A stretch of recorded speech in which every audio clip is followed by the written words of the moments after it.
दगडूशेठ हलवाई गणपती मंदिरालगतच्या स्टॉलधारकांवर महापालिकेच्या अतिक्रमण विभागाने कारवाई केली। मंदिरालगतचे अतिक्रमण हटविण्यास सुरुवात होताच स्टॉलधारकांनी कारवाई करण्यास मज्जाव केला। त्यामुळे फराज खान पोलिसांच्या कडेकोट बंदोबस्तात ही कारवाई करण्यात आली।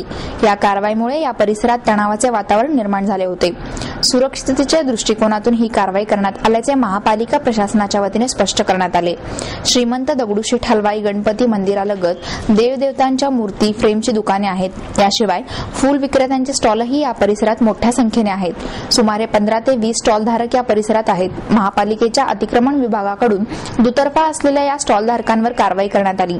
सकाळी 11 वाजता या कारवाईला सुरुवात झाली। प्रत्यक्ष कारवाई सुरुवात करण्यापूर्वीच महापालिकेच्या अतिक्रमण विभागाच्या गाड्या 2 जेसीबी दाखल झाले होते। त्यामुळे अतिक्रमण कारवाई होणार याची कुणकुण स्टॉल विक्रेत्यांना लागली। यातच मंदिरातही भाविकांची गर्दी असल्यामुळे या परिसरात प्रचंड तणावाचे वातावरण निर्माण झाले होते।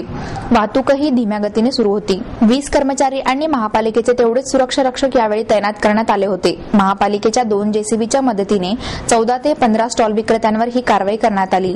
मात्र तणावाची परिस्थिती निर्माण झाल्यामुळे फराज खान पोलिसांशी संपर्क साधण्यात आला। फराज खाना पोलिसांनी 100हून अधिक पोलिसांचा ताफा या कारवाईसाठी पुरविला। संध्याकाळी 7 वाजेपर्यंत ही कारवाई सुरूच होती। मंदिराच्या दुतर्फा ही कारवाई करण्यात आली। यातून हजारो चौरस मीटरचे क्षेत्र मोकळे करण्यात आले।